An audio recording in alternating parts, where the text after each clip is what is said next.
Welcome back, everybody. This is the Black Elephant Experience. I'm Félix Marquardt, and with my partner in crime, Alexis Poulin from Le Monde Moderne. Hi, Alexis. Hello, Félix. Hello, everyone.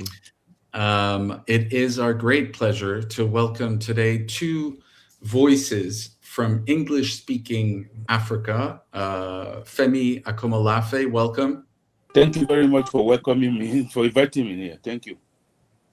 You're a warm welcome to you, Femi, and Sizwe SikaMusi. Hey, Sizwe. Hi, Felix. Hi, Alexis. Thank you for having me. We're really, really thrilled to have you both. I have notes here. So I just want to sort of frame slightly this conversation. So Sizwe has a very big following on Twitter. He's one of the most original thinkers I've met of late. And he has a Patreon where he sort of looks into, he sort of revisits neglected and suppressed history everywhere. I really encourage you to follow him on X. His account is Sizwe. Check him out. It is truly a remarkable account to follow. Extremely long, very well-informed, well-argued tweets. Yeah, it's just always a pleasure to read you, Sizwe. And Femi has a Substack, which I follow regularly. The Substack is called Pan-African Digest, and it is also extremely rich. Femi has lived in the Netherlands. He started a newspaper there. He's written several books. One of them is called Africa Destroyed by the Gods. Another is Africa, It Shall Be Well.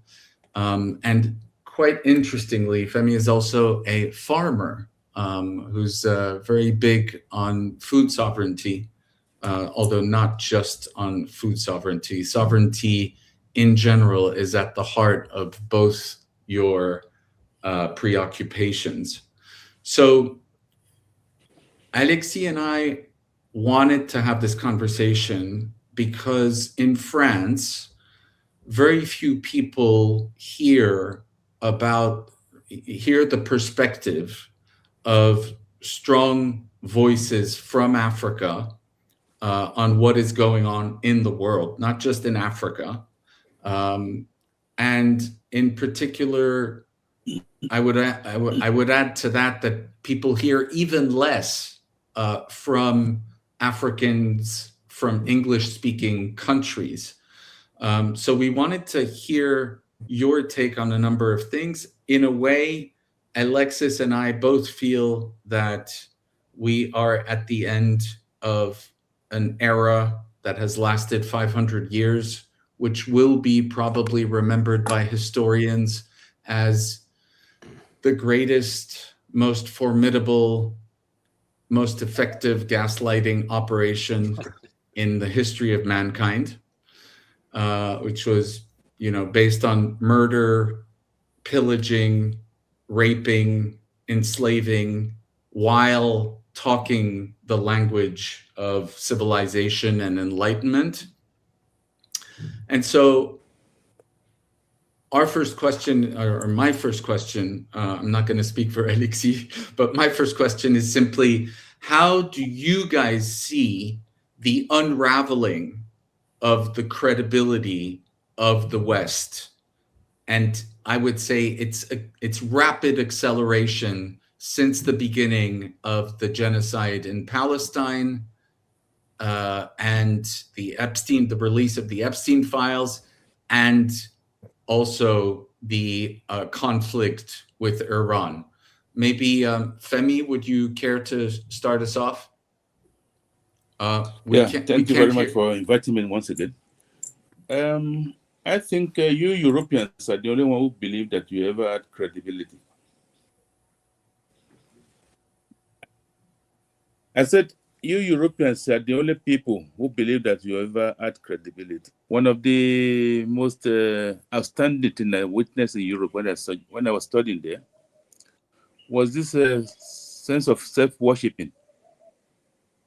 You Europeans, you like to worship yourself, self-referential. You are never interested in other people. You are never interested in other culture, apart from we are the best, we are the this and that. We are too domineering. You don't appreciate any other culture. So don't let us talk about European credibility, please. So there's nothing that Europe does today that is strange to anybody who knows about history. So the unraveling is inevitable because your arrogance went too far. I mean, what are you talking about credibility, please? When do Europeans start having credibility? For 500 years, you have been looting, pillaging, destroying, killing, because of your philosophy of why pay for it when you can kill for it. You don't want to pay for anything. You want to kill for it. So you Europeans, you believe that the world belongs to you. Why didn't you come to Africa and trade as normal human beings? Why do you come with your violence? So please don't let us get to this credibility issue at all. You lack credibility. And unfortunately for you, you are the only part of the world without the resources to take good care of yourself, without help from outside. You don't have the resources. The only thing you ever had was your arrogance and your unbridled violence. It is in your DNA. So please, all this talking about credibility, let's forget it. Europe never had credibility. Thank you, Femi. That was very candid. And I thought I had introduced the notion that in our preamble, that indeed the only ones who believed that they had any credibility in the first place were the Europeans. But thank you for sort of coming back on that and underscoring that. Thank you. Sizwe. Well, if I'm going to speak about Europe, I think what I would say is that Europe has an Eastern problem. By that I mean it has a Chinese problem at the moment. And as China has grown and continues to grow, as it is, we've seen glimpses of Europe being under pressure and being pulled from both sides. So on the one side, there's of course Europe's principal, that would be the United States, the most powerful country in the world at the moment. And on the other side, you have China, who's also growing and has entrenched itself as a dominant force in many situations, whether politically, but more especially not just also ideologically, but also industrially. And Europe, all of Europe's history in the past 500 years has been industrial. And without a dominance in industry, Europe does find itself, on tenterhooks, especially with the sanctions against Russia. So no more cheap energy for Europe. And all of that. So I think from our perspective on the continent of Africa, when we're looking at Europe and we're looking at the United States, we can't help but see the role of China.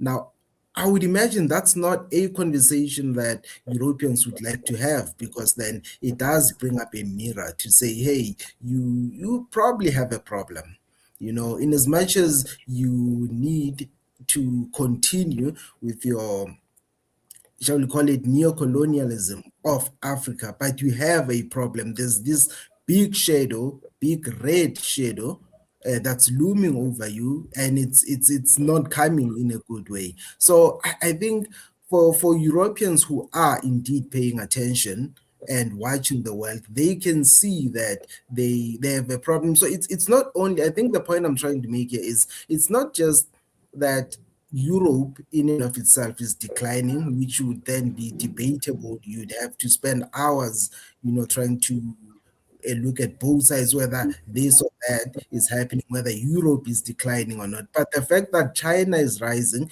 and you have a system, a global system that has for 500 years been based on if one person rises, it's a winner takes all type of mentality. So if China is indeed rising, and we are applying this philosophy of winner takes all, then it does mean China is taking and is about to take all.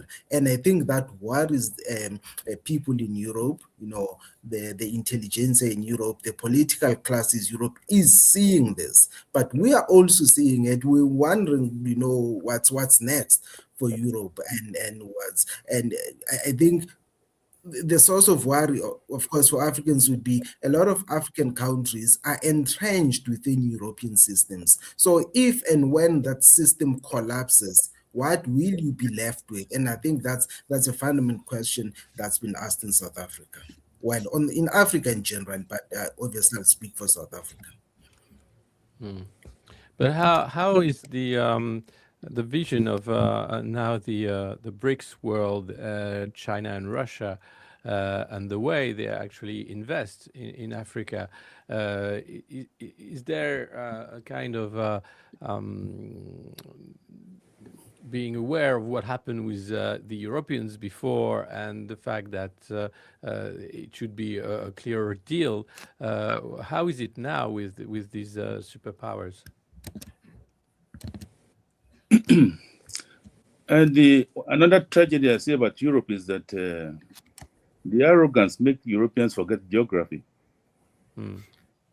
And the African and Europe should be natural allies because of the geography. Yeah, we are closer to you than we are from China. We have the resources. You have the technology. It could be a win-win situation for both sides, but you are not willing to do that.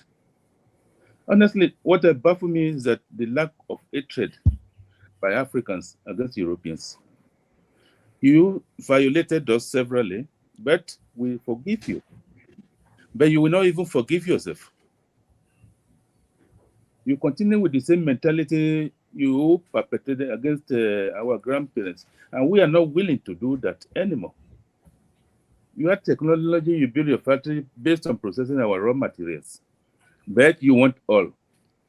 Look at France and Niger, for example.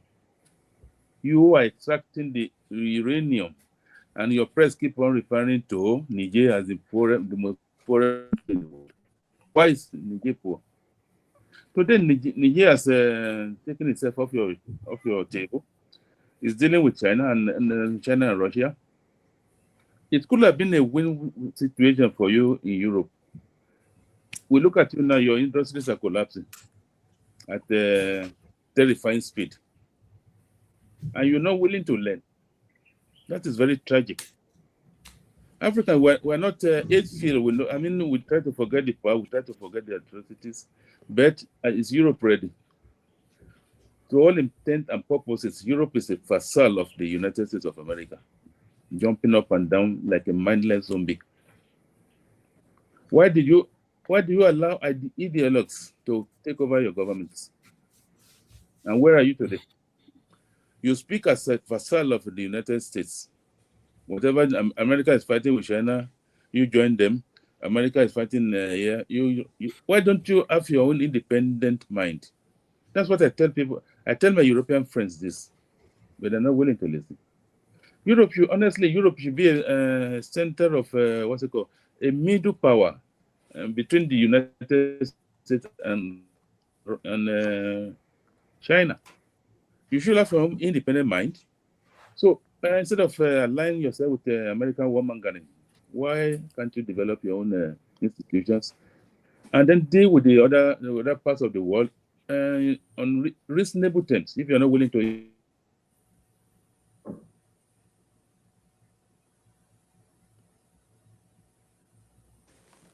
Hello? What Yeah. happened? Yeah, the connection went down for a second. Okay. I mean, what we advocate in Africa is we're not willing to accept what our grandparents, but we're not, we don't have the mentality of conquering other people. But we want fairness. We want to be treated with respect. You don't come here with your mentality of 500 years ago, you dominating, dictating, blah, blah, blah. No. I mean, you really look ridiculous when you mount and give sanctimonious, stupid speeches in Africa. You look so stupid, really. I mean, generally, what is there to respect in Europe today? No. Maybe in the past. Was it Jean-Paul Sartre, the philosopher, said, in Europe, in the past, Europe made history. Today, history is being made on Europe. And we're not laughing. It's not a laughing matter. Thank you. Thank you, Femi. Yeah, I'll just jump in on the issue of BRICS quickly. So we've seen in the past couple of years that BRICS has been, shall I say, ebbing and flowing. You know, it's been going in and out of the picture for various reasons. And I think still the trajectory is forward, and it's up and onwards. And that, of course, now you have Russia being bogged down in a war, but also one of the BRICS members being tied up in another war, that would be Iran. And so and of course, we have the UAE on the other side of the war, whilst it's a BRICS member itself. So which does, for one, reveal some things about BRICS itself as an alliance. It's sort of broad-based, non-aligned type of setup, does then for many activists and for many revolutionaries and radicals, does seem a bit timid. You know, I've heard people say to me, you know what, BRICS is a bit timid. It feels like it's controlled opposition. Someone went that far. And I said to them, I think when we think about BRICS, it's very important for us to understand that BRICS is a very loose alliance of nations that want to have an outlet on specific matters. So, for instance, when you need help for whatever reason with, say, the military, your military, you're unlikely to go to BRICS because that's not what BRICS does, right? But when you need a loan, though, you could approach the BRICS Bank, you could approach one of your BRICS partners. When you need a trade deal, that's where you start, and that's what you get out of it. And there are many deals that have been conjured up, made up, signed from the auspices from under the auspices of BRICS. So, of course, we don't know how it will evolve going forward. And I suspect that even the leaders of our countries, members of BRICS, I'm not 100% certain what it will look like in the next decade, in the next 2 decades. Safe to say, for now, what BRICS is there for is to give some space for nations that previously would not have had an option.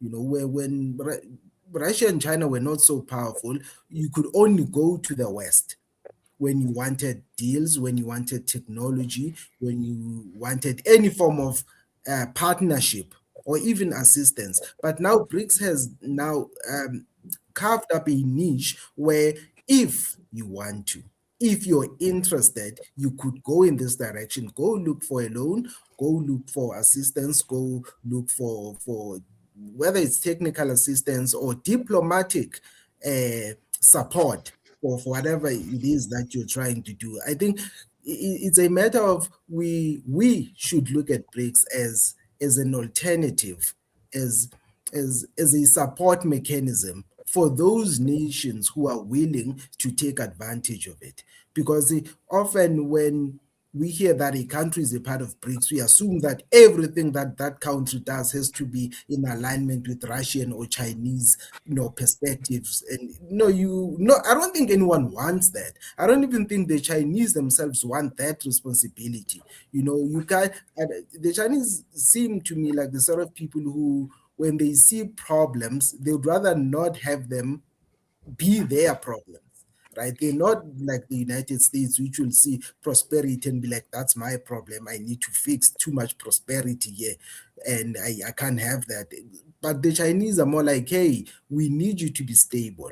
And when you're stable, we'll make money. And in return, you'll get whatever it is that you want from us. And that's what trade is. But I think the past, say, 8 years has sort of distorted the view of what trade is, where trade has become, you do what the United States wants. And then in return, you might get a bit of war, a bit of chaos on your land, but that's what trade is. But now BRICS has opened up a space for people, nations, middle income nations that can come through and say, we want to do this, we want to build nuclear. And BRICS will say, okay, we can give you a bit of this. We have the technology. We have everything in-house for anyone who wants things in-house. So we have nuclear tech in here. We have Russia and China and India who have built up their nuclear capacities. You can learn from us. You can get the technology. We have a BRICS bank. You can get the money. We have workers. We have everything that you need in-house if you want it. If you still want to go the European way, you're not going to get kicked out of BRICS. If you still want to go with the West, with the United States, you're still a member of BRICS. But in case you need something, the day you become serious and you want to work properly, then BRICS is there for you. I think that's my understanding of what BRICS is. Thank you so much to the both of you. I find this particularly sobering, this analysis of BRICS. It's worth remembering that the acronym was coined by a Goldman Sachs banker, and therefore it helps understand why it took time for the BRICS to actually decide what they wanted to be, what they wanted it to be. But it indeed, I think you've done a great job, Sizwe, at explaining what it can do and how it's being used now as this multipolar world emerges faster and faster. You talked about... If I may please, jump in, please, Femi. Just expand on what Sizwe said. The question Europeans should ask themselves is, we've seen what BRICS, what China and Russia are doing. Instead of going around doing the same stupid things you've been doing for 500 years, why don't you learn? You will need the resources, right? So instead, you will still continue with the same mentality, arrogance, dictating, blah, blah, especially at the EU level. When I look at the caliber of people in charge of your EU, I feel very sad for Europe, really. They are intellectual midgets. With their intellectual midgets, brainless, absolutely brainless people. So look at the geopolitical map of the world today. The most important economic power is China. US, we keep on referring to America and the US as power. Okay, it still can kill with its missiles and it's drowning in debt. So who will go to America to go and look for, where will America conjure up the money to give you a loan? We have example of Europe in Africa, 500 years. Look at as I hear people say, no, China is doing this and that in Africa. Why don't we look at the realistic, objective realities on the soil? China built the seaports, they built airports, they built railways. Of course, they're not a charity, they didn't claim to be charity organization.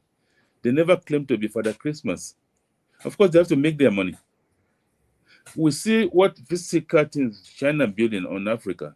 What can Europe point out that this is what we develop in Africa? Those are the things, those are the realities we in Africa see.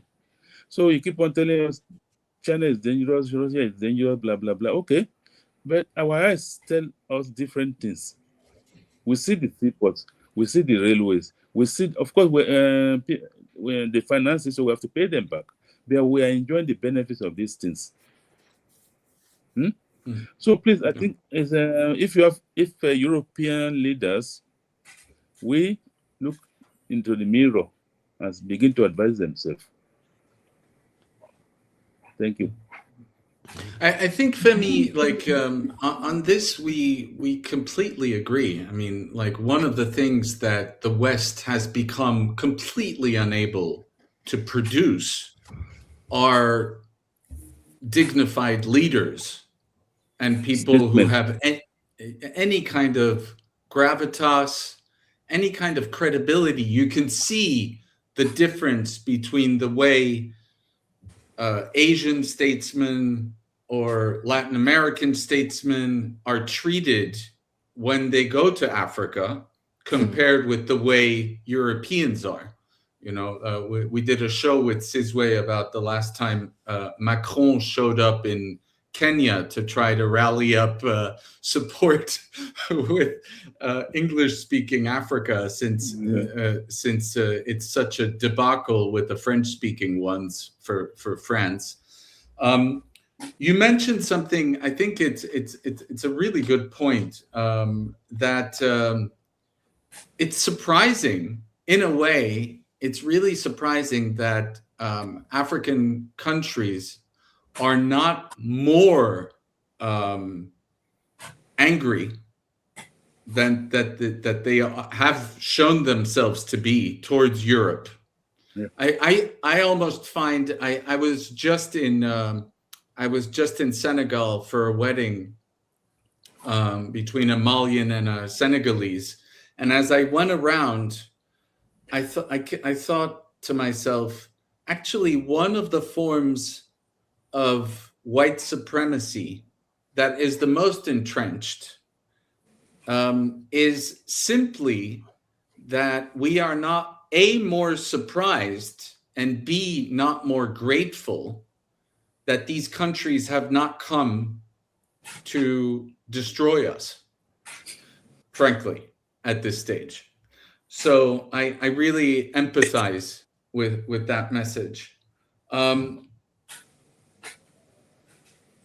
Sizwe, you spoke about nuclear technology, and recently Russia has made a deal that you've written an article about this, Femi, about sort of how Nigeria has not yet adopted a very smart policy of nuclear energy development compared with South Africa, of course, which has the largest in the continent, but also now Russia is building a nuclear, civil nuclear program in Egypt.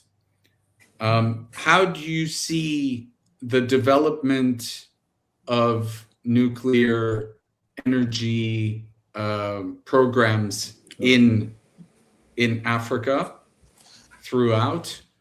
And what is stopping, in your opinion, Nigeria from moving at this stage? That's for me, of course. Yeah. Okay. So when it comes to nuclear, I'll briefly start with South Africa itself. So about, say, 12 to 15 years ago, South Africa put out a program, an energy program. It was sort of an energy mix program to say from I think 2011 going forward. I don't know how long it was, probably 20 years. And the government said, we're going to have an energy program where we're going to expand our capacity, particularly for electricity production. So that would have then encompassed renewables, of course, but also on the other side, there was a push for nuclear. And one of the things that happened was South Africa signed a memorandum of understanding, or so we say memoranda of understanding, with several countries. That was Russia, that was France, the United States, and China, for everyone to put out their own bids to say what they would offer, on what terms, for the nuclear build particularly. Now that MOU was then put out into the media, it was castigated, it was put out as the Russian deal, which was crazy because Russia was only one of 4 or 5 countries that had a memorandum of understanding. There was no deal, there was nothing signed, but it was put out in our media and in international media. So when you went to the UK, there was this Russia deal with Rosatom that was obviously corrupt. and then the deal was torpedoed. In 2018, it was cancelled when Vladimir Putin met our president in 2018 at the BRICS summit. Our president just came out and told Putin that, hey, we will not be doing the nuclear deal, but if you want to sell us vegetables, then that's fine. And that was the end of it. So now you don't have a nuclear program, you have nothing in the pipeline, and that's what you have, that's what you're dealing with. So I think what we learned from that as South Africans was, when it comes to nuclear, there's 2 dimensions to it. There's the technological aspect, but there's also the geopolitical aspect of it. So when the United States looks at anyone having a buildup of nuclear, it could be the Saudis, they are one of their so-called closest allies, or it could be South Africa, it could be Nigeria. When they look at that, the first thing that comes to their minds is, we don't want them to have nuclear this way. In other words, to have them have nuclear outside of our own parameters. So they'll invoke all these things about someone has to come and inspect, and they don't care about the inspecting. They care that they want you to come to them and say, hey, United States, hey, Washington, can you come and build and control our nuclear systems, our nuclear build program? When you come and say, but your program is expensive, I can't afford, and everything that comes out of the United States is going to be expensive because that's just how they do business. But you say, but the Chinese have nice stuff. They build it quickly, they build it very efficiently and very cheaply. So can't I do my nuclear because I'm a poor country? They don't care. You have to do it with them. And they don't even care about their own allies, by the way. So you could say, no, I want the French to do it. You think, oh no, the French and the US, I'm sure they're friends. They are not. They are not. They are vassals of the United States. And if the US says, I want to do the nuclear, I want to have control and have the keys to all of that, then that's what's going to happen. They'll destroy anything that you come up with. And I think from that perspective, to us, it says, maybe Africa needs to start paying attention to that and looking into it more deeply, instead of just being passive about it, to say, we want to build nuclear and we're going to build it. We don't know how we're going to build it, because as soon as you fall into that trap, you'll find that the best way of doing it is the one way that the United States is not interested in you doing it. And the US is a hegemon. We should also not speak of the United States as a normal country. It's not a normal country. It's a hegemon. It's a very powerful nation that has so much leverage and so much control over so many levers. So you'll have your own leaders being under the thumb of the United States without your knowledge. So you don't know why they do certain things. You don't know why they say certain things. We have these expectations that, no, this makes sense. But suddenly your leaders start doing things that are totally opposed to that. That's the power and the reach of the American empire, of the American hegemony over the whole entire geopolitical and economic system of the world. So it's a pressure point that Africa needs to look into, to say, we need to start resisting some of these maneuvers. We need to start looking inward and seeing amongst us, amongst our ranks. And there's a lot to learn from Iran itself, where they have a very tight structure. They have a very, very tight structure. It's easy for you to be exposed when you're a traitor to your own people. I mean, I'm sure there are many traitors inside that particular country, but it's easy to spot them because the systems are there to be wary. But over here, there's a bit of relaxation that you see from people. There's a passivity. where people are like, no, everything's fine, we do what we want and we do what we...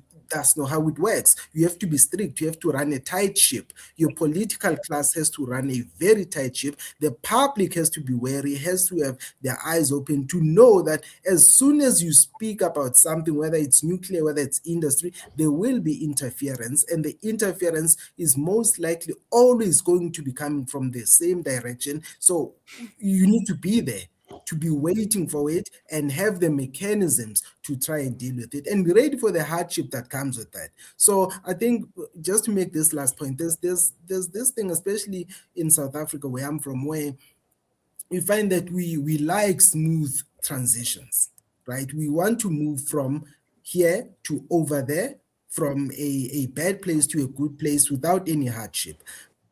No, that's not how it works. I mean, that's what they told us would happen, and look where we are. So as soon as there's a sign of hardship, there's a suggestion that things might get a bit sketchy. Oh no, everyone wants to fall back. The political class wants to fall back. The masses themselves are like, oh, we suffered too much. We don't want to suffer anymore. So just let them do what they want to do. And you can't have progress that way. You really need to buckle up and be ready and have a mentality that says, this is for the future, and this is what's going to work, and this is what we're going to go with, regardless of what the hegemon says. The hegemon expects opposition, but when it doesn't get opposition, it's like, oh, okay, so it's open season, that's fine, we'll take it. So you don't want that. You want to a bit of resistance, just a bit of resistance would go a long way. Well, the problem with the hegemon is... Sorry, go ahead, Femi. I wanted to add to what Sizwe was expanding there. In my writings, I refer to African leaders as plantation supervisors. They still have the mentality of, overseeing the plantations. We don't have countries in Africa where colonial plantations, unfortunately. And until and unless we Africans, which we should appreciate what people like I and Sizwe are doing, until begin to think of sovereignty, we are sovereign people. We never understand. We are clueless about geopolitics. We have no idea of what it means to be a sovereign state. And that is what the Iranians understand. That is what they are standing. So most of us I look at West Africa. I live in Ghana, and I look at the policies pursued by our so-called misleaders. I also, as another word I use for them, misleaders, because they are not leading us anywhere.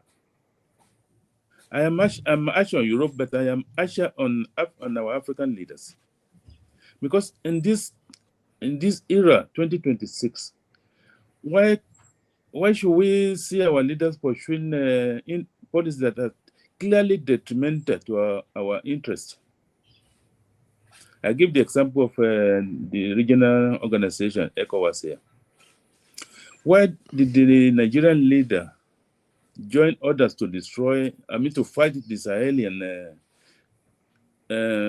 regimes or governments who are clearly trying to liberate their countries from from France's exploitation? Why should that be? It makes absolutely no sense that Nigeria should be fighting people who are fighting for African liberation, for fighting for liberation in Africa, especially over control of resources. The question I always ask is, what debt do Western intelligence have on these so-called leaders in Africa that makes them so pliant? Those are questions we should be asking ourselves also as Africans. What do they, is it corruption? Is it, they must have done something terribly wrong that they are afraid, like the Epstein regime, of being exposed. Because most of the things they do are really not what normal, rational human beings will do. Take, for example, a few days ago in Ghana, 28th of July, the whole country was plunged into darkness, no electricity. Come to think of it, and the first president of Ghana, Kwame Nkrumah, had atomic energy program running because he understood what it means to, energy is life. That is what controls everything. Without energy, you cannot build anything. You can't move from point A to point B. Nkrumah, the atomic program, what happened was when it was overthrown, the Americans came and dismantled this and took the reactor away. How many people know about that? Today, Ghana is generating partly electricity. I don't know even how many gigawatts, but the old grid collapsed without a backup. For about 24 hours, the country was grounded to the world. I look at Nigeria as another. I think Nigeria produces about 10% of the electricity South Africa produces for 230 million people. So then you ask yourself, what are these people thinking? How do they think? Those are the things that baffle me. That's the thing that make me, keep on writing. How do we wake our people up? It's like we're illiterate about what is going on around us globally. We don't seem to get it. How many Africans know about BRICS? How many Africans can discuss the conflict in Iran rationally? How many can link into what is happening in Ukraine? You mentioned about the hegemon. The fascination with the US and with Europe. It's something that's baffling to me, honestly. Because what they do is to pursue their selfish interest. But sadly, you watch Africans supporting them. Then you ask yourself, what is going on? It happened when Libya was being destroyed. I remember being a sort of lone voice in the New African magazine. Africa, wake up. What happened to Libya can happen to you tomorrow. They don't care. So, we should continue with our education, trying to educate our people. But the way I look at it is very sad, really. How we in Africa look at geopolitics and how we situate ourselves inside what is happening. Supporting the wrong side and supporting things that are clearly against our interests as Africans. Thank you. Thank you, Femi. I think we have the same issue. It's worldwide. Basically, the hegemon is putting these people who are a xenocracy, or really they are doing laws for Washington, not for their people, and it's everywhere. And when you have leaders that try to oppose the hegemon, generally it ends badly. They are treated as dictators and they are suppressed. If you want to end the hegemon, you have to end the dollar. And whenever you want to start and say, well, look, I don't want your fake money and I want a real money, this is the start of the troubles. And it's the same with the atomic energy. You can't have the atom. This is impossible because they want to control everything. So my question is, how is it possible to get a next generation of leaders that will work together and make sure that they can resist the hegemon without being suppressed in a very swift way as it was? I'm thinking of Muammar Gaddafi, for example, but we need 1,000 of Gaddafis to make this happen. Yeah, I would say that without China mixing too much, but I think it's a very instructive example in that the Communist Party starts very early. So part of a huge part of what the Communist Party of China does is education. You see, it's not enough for people to be suffering for them to know what they need to do. People need to have ideological grounding to understand that certain things should not and cannot be accepted. So, for instance, the idea that you have to be dictated to from the outside on what you can do, should do, and are able to do should be inherently unacceptable to people. people all over the world, everyone should understand that it is not okay. It is not fine. There's something wrong with why we are being told we should be able to, we can only do this or we cannot do that. And one of those things, and I think Alexis points to it briefly, that the dollar hegemon, that's where the issue starts.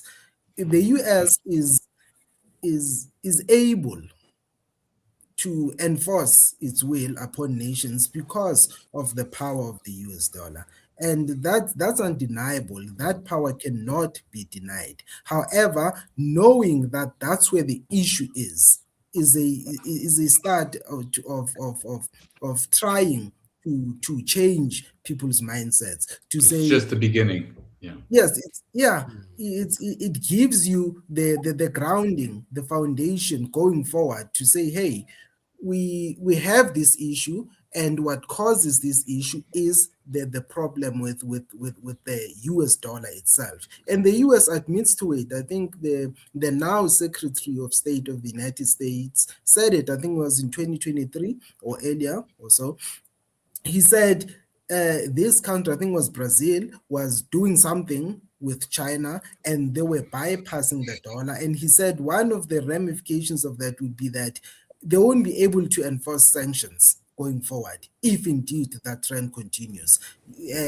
Donald Trump campaigned for his re-election in 2024 along those lines, to say, I am going to reassert the sovereignty of the dollar. So clearly that's where the issue is. So besides the military might of the US and all other kinetic enforcement mechanisms, the US dollar, the financial system, is the one that's holding us back. It's the one that's holding all of us back. And once, young people, the general public, gets to that understanding that the issue is the currency, is this reserve status, reserve currency status of the United States, and that's where we should be starting, then you may start to see progress. But as long as the dollar hegemony is there and there's this level of control, I think the US will be able to continue doing what it's been doing. So that education and that understanding that it's not a non-issue,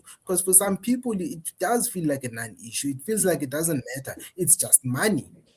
If I have $1 million, I have $1 million and I can spend it, so I'm rich. But the fact that it's US dollars does make a difference geopolitically, and that's where we should be looking into our leaders themselves, because there's plenty leaders who don't even understand this. I mean, there's people who come from so-called the ground and they rise up into powerful positions without really ever understanding geopolitical issues. They may be good with local issues, that's why they become leaders in their communities and their countries, but generally you find that they don't have a very clear understanding of geopolitics, of international finance, and the power that it exerts on themselves and their own countries. So I think education will lead us a long way if that's where we start. Thank you. Yeah. Femi? I look at education differently. What I think African, or what I try to write about, my suggestion is that Africa should re-educate itself by going back to reintroducing history as compulsory subject in their classrooms.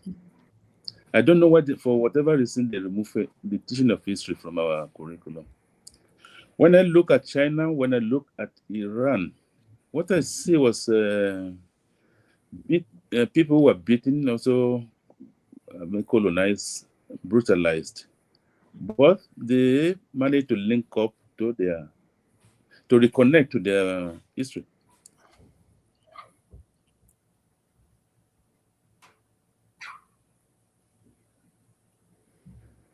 They look at okay, hello. Oh, so Yeah, it's back. Hello. Oh. You can go right ahead, Femi. The You're Chinese back look now. at the colonization as okay. I mean, both the Persian and the Chinese look at the colonial period as interregnums. So they didn't allow it to cripple them. What they did was to reconnect. They remember their 5,000 years of history in China. I think it's about 3,000 years of history in Iran. So they didn't look at the conquest of the country as a permanent future.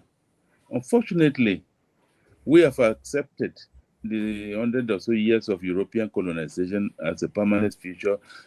We define ourselves by those features of the colonization by Europe. We come to define ourselves by those things. I'm a Yoruba.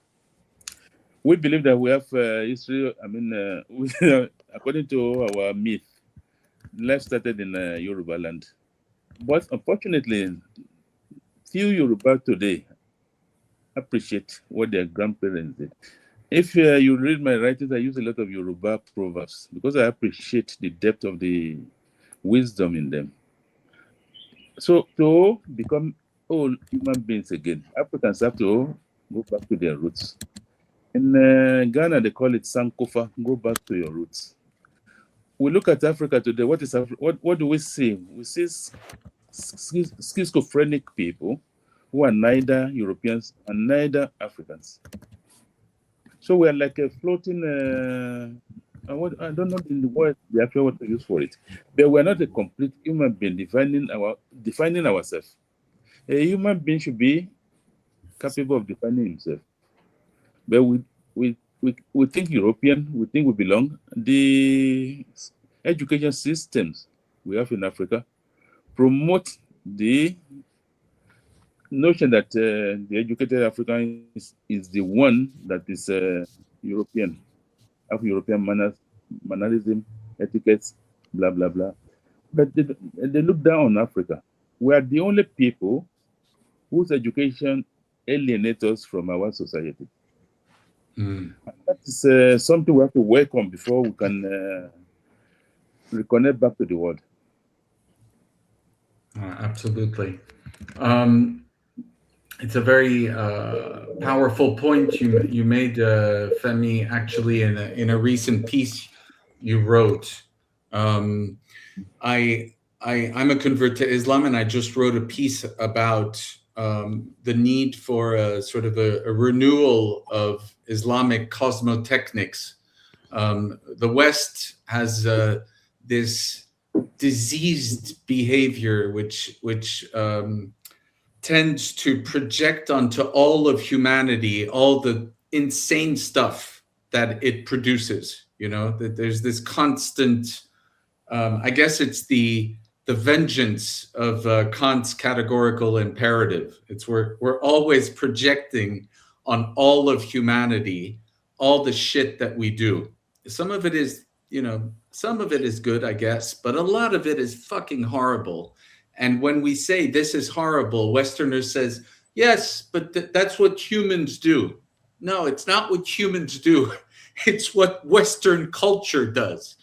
And so when we come up with technologies like Palantir, that is a technology that comes out of a very diseased culture, a culture that is militaristic, capitalistic, imperialist.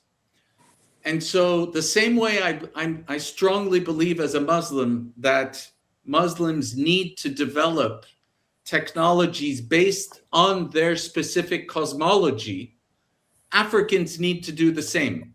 And one of the pieces you wrote very recently that really struck me is about Eri Okan. Can you develop on that? Oh, Femi? The philosophy of self-control, self-guidance, and self-discipline. In Africa, I wrote in the piece that when I was growing up, my village, we had no doors, and the houses had no doors. We had no police or neither courtroom or whatever. But we live a very, very peaceful and secure life because we were brought up to remember the philosophy of Eri Okan. It's difficult to translate this Yoruba concept into English, but it's not. It's more than what's it called? Conscience. You don't do things because your inner mind is telling you that this is wrong. You don't need a policeman to tell you that you don't need anyone to tell you. You just know inherently that this is not what a human being should do. So it's a deep philosophy. Unfortunately, we've lost it. I mean, we have one of the most formidable police forces in on the continent of Africa, but look at the crime rate. We have the most what's it called, judicial system and all those, which have been corrupted. These are foreign imports. That's why I said Africa. When I look at China, I tell them that your technologies and all those things are very admirable. But what I admire most about China is the sense of humanity, the collective sense of humanity. We're a society. Every one of us is a knot. We are bound together as a society. It's not the technology that fascinates, and anybody can, any people can develop technology. How do you build humanism into your system? You think of other people, not as, I mean, it was Margaret Thatcher who dismissed society. She said there was nothing like a society. No, there are things like individualism is killing us. Unfortunately, that's what we embrace in Africa now. And has it happened in any way? No. We are insecure in our homes. We are not peaceful. We are not healthy. I mean, we've lost it. That's why I advocate that our education should begin by reintroducing the concept our ancestors left for us. Thank you. Thank you, Femi. Sizwe? Yeah, I think for me, it goes back to us Africans understanding what we need to advance. Oh, sorry, sister. I think we have it Ubuntu in Southern Africa. Go ahead, please. Yes, Ubuntu. Yeah, humanity. Yeah. So that says we see each other, ourselves first, starting with ourselves as humans, and then we deal with other people on that basis going forward. Because the other method, the European method, is very destructive, not only to its victims, but also its perpetrators. But I was going to say this. I think we need to get to a point, by we I mean South Africans generally, that what we need to advance. What is it that we need to progress? And I think now the Europeans keep telling us that you need to, they say abstract, very vague abstract things. You need better governance. You need to fight corruption. You need to have better elections. You need to be better organized. It's not true. That's not where the issue is. That's never been where the issue is. But you have people who are falling for it because that's the doctrine. That's why I keep falling back on education. I don't mean educational qualifications. I mean knowledge. I mean understanding of how the world works. To say what you need to advance, for one, it's basic. It's very basic. It's been this way for thousands of years of human existence. You need to have more than you consume. And how do you get more than you consume? You produce it. How do you produce things in 2026? You have to have industry. You have to have large-scale mass industry. And until Africans understand that you're not going to legally become wealthy or self-sufficient, you can't keep producing all these lawyers to fight your battles in the United Nations and think, oh no, we're just gonna call an emergency session of the United Nations Security Council. That's how we become prosperous. So we're gonna run to the international body of this or another thing, court of justice or criminal court, and think, oh, that's where our prosperity will come from. Those are structures that are there to maintain the status quo. And for you to benefit from them, you have to be within the status quo. Right now, you're not. The rich, the wealthy, you're not inside. So those things don't serve you. It's not that they're bad, but they're not there for you. They are there to maintain the current system. Is that what you want? Is the maintenance of the current system what you want? Because if yes, then you have many problems. Your people need to rise up and need to overthrow you. But the people have to know that there's an alternative. This is not all we have. We are not going to govern properly and such out of this situation. We need a fundamental overhaul of this of the system itself. Thank you so much. Alexis, do you have another question, or shall we? No, yeah, it's fine. I mean, it was a very interesting to have this take on the West in general, and the fact that eventually we all suffer from this hegemon, and there should be some light of hope when we listen to you guys. Thank you very much. Yeah, thank you very much for. Thank you. Thank you. I have to say, I really find it, you know, a lot of people, I think, in the generation of my parents, if they had the chance to have this kind of conversation, they would have said something like, oh, but it's not us, it's the people before us. And I think that the first things that Europeans, you know, Europeans basically finally fucking came to realize how horrible American hegemony is when suddenly Donald Trump started talking about annexing, colonizing Greenland.